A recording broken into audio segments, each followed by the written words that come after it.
Hello, everyone, and welcome to the Stephen King Cast, one man's musings on the works of Stephen King. Each week, I will review one entry in the bibliography of Stephen King in the chronological order of publication. And just a note on this episode, I am currently recording this introduction in January of 2026. I'm in the midst of reordering all of the podcast episodes in a new chronological order. If you have been making your way from the beginning of the podcast and you're a new listener, you'll have heard this little spiel before.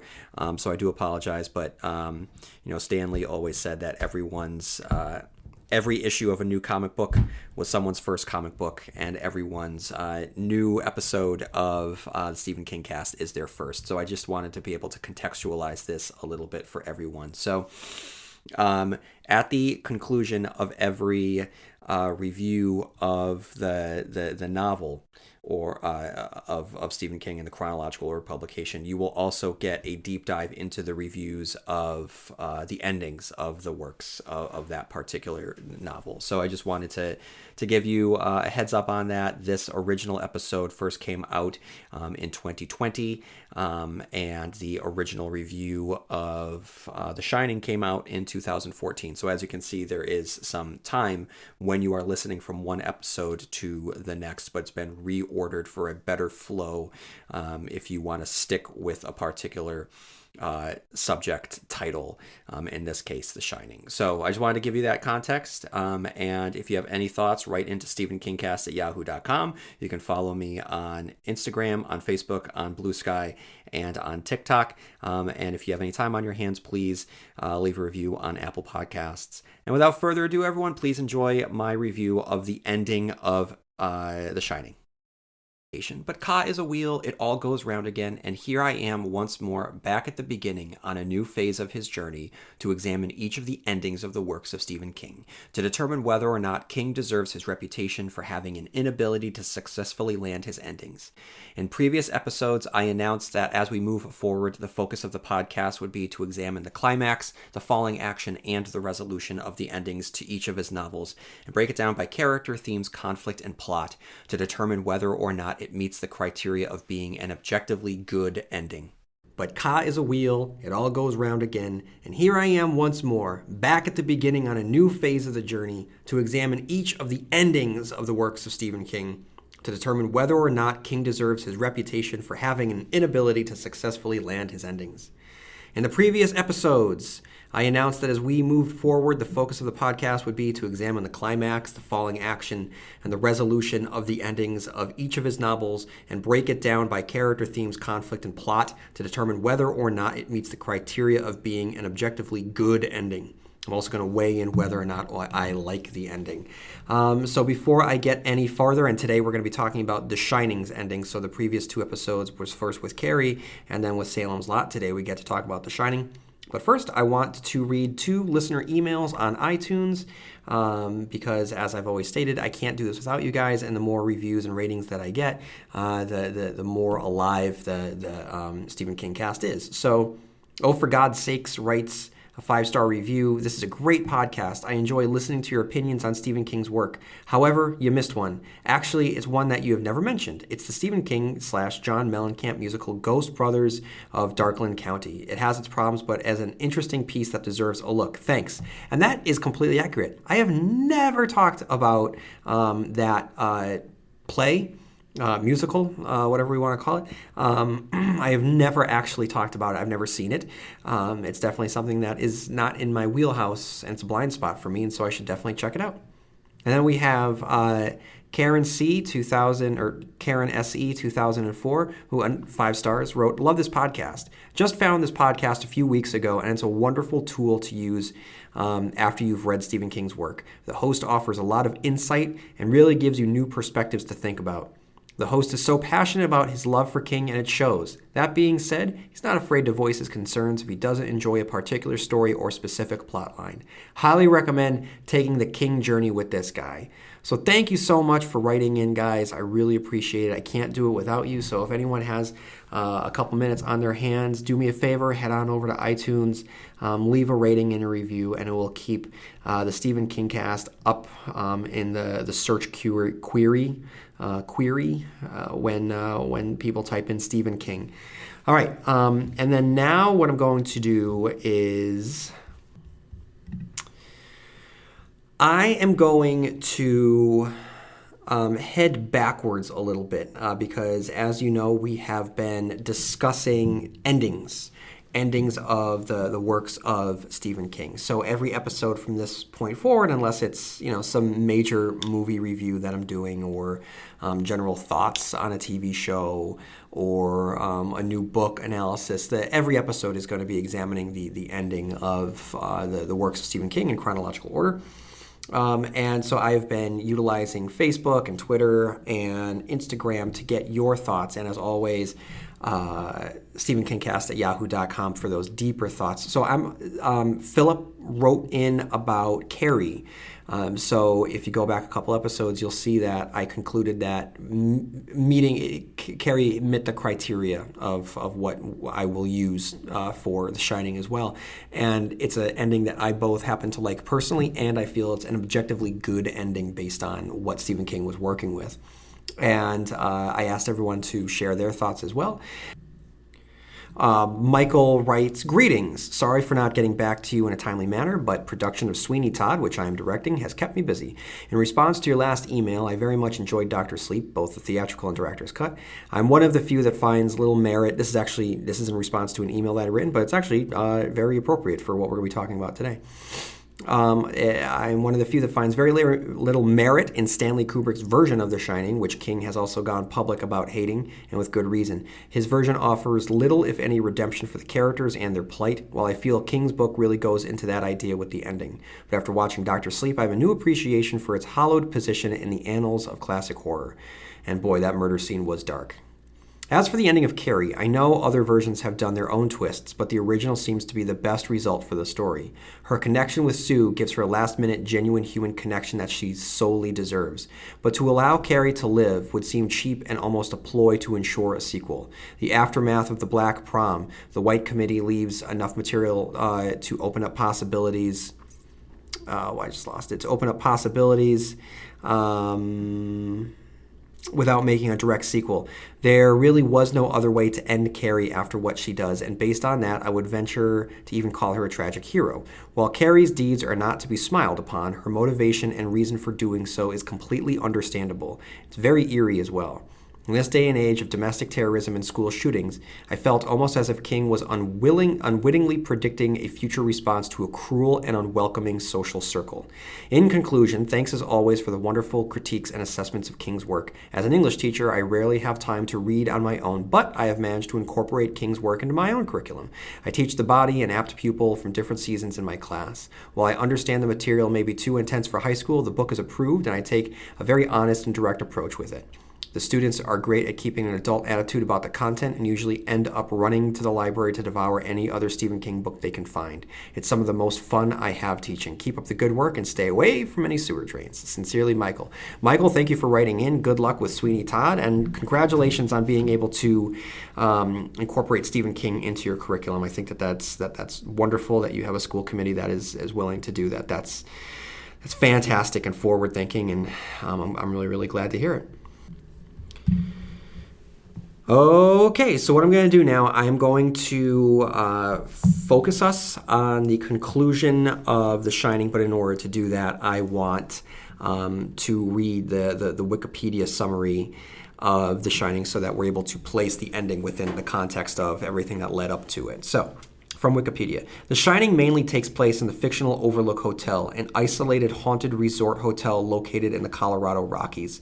The history of the hotel, which is described in backstory by several characters, includes the death of some of its guests and former winter caretaker Delbert Grady, who succumbed to cabin fever and killed his family and himself. Jack Torrance, his wife Wendy, and their 5-year-old son Danny move into the hotel after Jack accepts the position as a winter caretaker. Jack is an inspiring writer and a recovering alcoholic with anger issues, which, prior to the story, had caused him to accidentally break Danny's arm and lose his position as a teacher after assaulting a student. Jack hopes that the hotel's seclusion will help him reconnect with his family and give him the motivation needed to work on a play. Danny, unknown to his parents, possesses psychic abilities referred to as the Shining, that enable him to read minds and experience premonitions as well as clairvoyance. The Torrances arrive at the hotel on closing day and are given a tour by the manager. They meet Dick Halloran, the chef, who also possesses similar abilities to Danny's and helps to explain them to him, giving Halloran and Danny a special connection. The remaining staff and guests depart the hotel, leaving the Torrances alone in the hotel for the winter. As the Torrances settle in at the Overlook, Danny sees ghosts and frightening visions. Although Danny is close to his parents, he does not tell either of them about his visions because he senses that the caretaking job is important to his father and the family's future. Wendy considers leaving Jack at the Overlook to finish the job by himself. Danny refuses, thinking his father will be happier if they stayed. However, Danny soon realizes that his presence in the hotel makes the supernatural activity more powerful, turning echoes of the past tragedies into dangerous threats. Apparitions take solid form, and the garden's topiary animals come to life.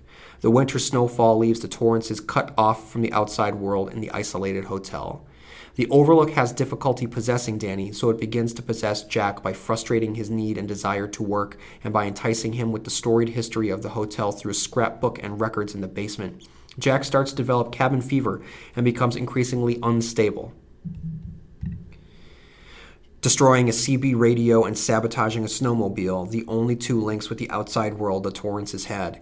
One day after a fight with Wendy, Jack finds the hotel's bar fully stocked with liquor despite being previously empty, and witnesses a party at which he meets the ghost of a bartender named Lloyd. He also dances with a young woman ghost who tries to seduce Jack. As he gets drunk, the hotel uses the ghost of the former caretaker Grady to urge Jack to kill his wife and son. He initially resists, but the increasing influence of the hotel, combined with Jack's own alcoholism and anger, prove too great.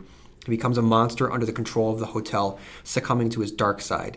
Wendy and Danny get the better of Jack after he attacks Wendy, locking him inside the walk-in pantry, but the ghost of Delbert Grady releases him after he makes Jack promise to bring him to Danny and kill Wendy. Jack attacks Wendy with one of the hotel's roquet mallets, grievously injuring her, but she escapes to the caretaker's suite and locks herself in the bathroom. Jack attempts to break the door with the mallet, but Wendy slashes his hand with a razor blade to deter him. Meanwhile, Halloran has received psychic distress call from Danny while working at a winter resort in Florida. Halloran rushes back to the Overlook only to be attacked by the topiary animals and severely injured by Jack. As Jack pursues Danny through the Overlook and corners him on the hotel's top floor, he briefly gains control of himself and implores Danny to run away after Danny stands his ground and denounces Jack as a mask and a false face worn by the hotel. The hotel takes control of Jack again, making him violently batter his own face and skull into ruin with the mallet, destroying the last vestiges of Jack and leaving behind a being controlled by the hotel's own malevolent manager personality. Remembering that Jack has neglected to relieve the pressure on the hotel's unstable boiler, Danny informs the hotel that it's about to explode. As Danny, Wendy, and Halloran flee, the hotel creature rushes to the basement in an attempt to vent the pressure. But it's too late and the boiler explodes, killing Jack and destroying the Overlook. Fighting off a last attempt by the hotel to possess him, Halloran guides Danny and Wendy to safety. The book's epilogue is set during this next summer. Halloran, who has taken a chef's job at a resort in Maine, comforts Danny over the loss of his father as Wendy recuperates from the injuries Jack inflicted upon her. Running a business is hard enough, so why make it harder with a dozen different apps that don't talk to each other? One for sales, another for inventory, a separate one for accounting. Before you know it, you are drowning in software instead of growing your business. This is where Odoo comes in. Odoo is the only business software you'll ever need. It's an all-in-one, fully integrated platform that handles everything: CRM, accounting, inventory, e-commerce, HR, and more. No more app overload. No more juggling logins. Just one seamless system that makes work easier. And the best part, Odoo replaces multiple expensive platforms for a fraction of the cost. It's built to grow with your business, whether you are just starting out or already scaling up. Plus, it's easy to use, customizable, and designed to streamline every process so you can focus on what really matters, running your business. Thousands of businesses have made the switch, so why not you? Try Odoo for free at odoo.com. That's ODOO.com. Okay, so before I get into my thoughts about The Shining, I asked you what your thoughts were. So I had, no one's written in yet to stephenkingcast@yahoo.com, but feel free to write into stephenkingcast@yahoo.com with the subject heading The Shining ending, so I know how to organize everything. Or you can, share your thoughts on Facebook, as a number of listeners have. So I posed the question, The Shining, how do you feel about the ending? Good? Bad? Go. And so Evan wrote, I think it's his first catastrophe, not just another explosion. Aaron wrote, I like it. I find the boiler to be a terrific metaphor, and Jack's momentary redemption is nice. Rose wrote, love the book ending. The movie ending was just meh. Same with Dr. Sleep, though it was an excellent sequel. The books go perfectly together. You would think that Stephen King wrote them back to back with how well they flow together and all the little details. And the movies go perfectly together. Jeffrey wrote, thinking about the book only, it was all right. I wish the beginning of Dr. Sleep had been the end of The Shining. I wasn't crazy about the book Dr. Sleep. It veered a bit into YA for me and actually liked the movie more. But I read it immediately after The Shining, and I felt like if The Shining had just continued on to Danny locking up the woman in the bathroom, it would have been a bit of a plus. Still all right, though. Annie writes, I like the way The Shining ended, the book. Jack redeemed himself, saving his family. It's a great read. Definitely better than the movie. Dr. Sleep, the movie was for me, slightly better than the book. Justin writes, a little Deus Ex Machina with the rescue. Mikey writes, the book, meh, another explosion. Film originally meh, it has grown on me. Amber writes, book amazing, movie lame. Kirk writes, I learned to love the film, but I hate Shelley as Wendy. And then Charles writes, good. So those are the thoughts that we have so far on The Shining. But next week, when I get around to reviewing the Dead Zone, is that what's up next? I will, if there's any emails about The Shining, I'll definitely read them. Okay, so now that we've shared your thoughts, here are my thoughts. So in order for us to really discuss the ending, we need to clarify and classify exactly what do we mean by the ending. So I am treating the ending as everything from the climax onward. So the climax, the falling action, and the resolution. So for me, I believe that the climax is the conclusion to the conflict of the hotel trying to possess Jack and trying to use Jack as his tool, and Jack fighting off his alcoholic demons, his personal demons, his demons from the past, his worst impulses, all of that to try.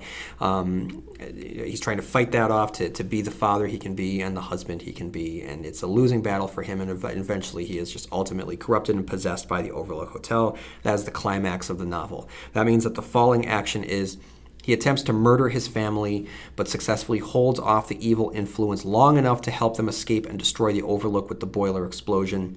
The resolution is Wendy, Doc, and Dick escape. They watch the Overlook burn. The evil that possessed the hotel is swallowed up by the night. And then King provides an epilogue about the events that take place, indicating that the family will heal. So in order to focus our examination here is the criteria that I'm putting forth to analyze the conclusion of the book. Does it provide an appropriate conclusion to its characters that are consistent with the characters' actions, the conflicts, and the themes of the book? I would say yes. As I stated in my original review, the power of the book has less to do with the haunted hotel and more to do with what the haunted hotel means. The horror is only a vehicle to examine Jack Torrance's dependence and his selfishness. If the story is about a husband and a father's destruction of his family by his own addiction and rage issues from the ghosts of his own childhood, then to conclude it with the full-on possession of the main character is the natural culmination of the character's arc. To take it one step further, Though Jack's actions might ultimately save his family, it's not before he puts them through extreme trauma that they'll never truly get over. So for a story whose characters are suffering from generational trauma, King ensures that the actions of the main character will keep the man's family haunted long after he's gone. From a character standpoint, yes, I feel as that it upholds to just an objectively good ending, and that's just on Jack. Don't forget that we have, we're able to spend time with Wendy as she is forced to fight her husband, and Danny having a confrontation with the monstrous figure of what his father was. So King places us firmly within this horror so that we have a deep understanding of what is occurring in the Overlook Hotel. The next question is, does it successfully wrap up the plot? Specifically, do the events build upon one another with consistency? As already stated in some of the responses, but I'm sure that we're all going to get a kick out of the oft-used King trope of everything burning or exploding at the end of the book. But just because it's on fire doesn't mean that the ending is a dumpster fire. In this case, the burning down of the Overlook is a payoff to the boiler room that King had incorporated earlier in the novel. Of course, we're talking about The Shining, and it's hard not to compare the novel's ending with Kubrick's cinematic conclusion. And if you want to compare and contrast the two stories, I have an entire episode devoted to that. I'm not going to litigate that particular ending here, because what's important is that we look at what King does with his endings. So we've already established that King has made a point about the faulty boiler, so the fiery conclusion is a natural extension of what had come before. If we hadn't had two fires previously to this, then this standing on its own, we really wouldn't have that criticism. But now we see that Carrie ends in flames, Salem's Lot ends in flames, The Shining is ending in flames, but, still, I guess your mileage is going to vary on that. But for me, I think that King had placed the payoff for that earlier on in the novel with the boiler. So I'm leaning towards that this is a successful wrap-up of the plot and not knocking the fire against him. Does the conclusion serve the theme, the symbolism, and the motifs? From a plot perspective, burning the hotel to the ground is a definitive way to defeat the villain of the story. We know how to kill our monsters. Silver bullets kill the werewolf. Wooden stakes kill the vampire. Shadow puppets kill soul-stealing peddlers? I'm not quite sure about that one. Stay tuned for the Needful Things analysis to see how well that ending holds up. But you get my point. How do you kill a possessed house?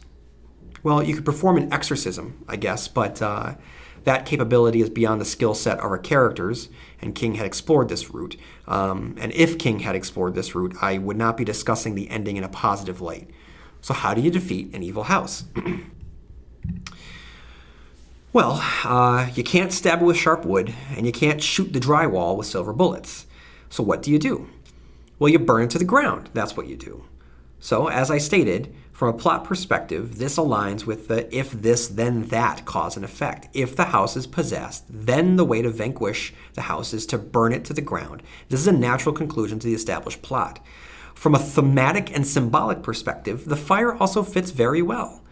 More so than the film, King managed to ground the present firmly within the history of the Overlook. Not only is Jack succumbing to temptation of the bottle, but his losing battle is also presented as useless. Based on the overwhelming history of murder and tragedy, his failure is all but guaranteed. Because King has Jack, and therefore the reader, spend so much time obsessing over the history of the hotel, which threatens to swallow him whole, the fire at the ending of the book not only defeats the villain from the present, but burns its past to the ground as well. The fire consumes the totality of what the Overlook was, as much as what the Overlook has consumed everything that Jack is. Fire purifies, and in this case, it scrubs the history and therefore the strength of the Overlook from this world. And from a symbolic standpoint, the fire burning against the oppressive snow, which had signified claustrophobia and isolation, is a victorious image. To take it one step further, the novel is entitled The Shining, which indicates light. What is fire but a cleansing? It's an all-consuming light. The Overlook wanted Danny's shining, and in its greed, it is burned to the ground. Much like fully falling prey to dependency. So I think that from a thematic and symbolic standpoint, it fits the criteria of being an objectively good ending. Okay, are there other factors that we need to consider here? Like I said, it's difficult to discuss the ending of King's book without discussing what Kubrick had done. King ends on a hopeful note, and Kubrick famously concludes the movie with that damning image of the soul of Jack Torrance having been assimilated into the monstrous entity known as the Overlook. With that said, if you prefer the Kubrick version over the King version, it's not entirely fair to criticize the King ending due to the fact that the ending is a natural capper to the story that he crafted. And I don't think that if you prefer one over the other, preference is fine, and that falls into the subjective whether or not you like it. But I think that we need to examine whether or not the events that King portrays here at the end and the wrap-up of the characters and the themes of the plot, I think that we need to examine it based on what King had done in his own book. So here we go.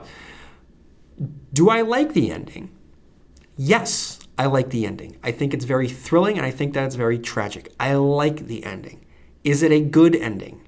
So I would say, based on everything that we had just discussed, yes, I think it is a good ending. Again, if you prefer Kubrick, cool. I just don't think that we can necessarily take it away from King. You can like both, and both can be good. You can like one more than the other. But right now, I would say that I think that this is a good ending, and I think that I like this ending. So right now, in this examination, King is 3 for 3 on both accounts.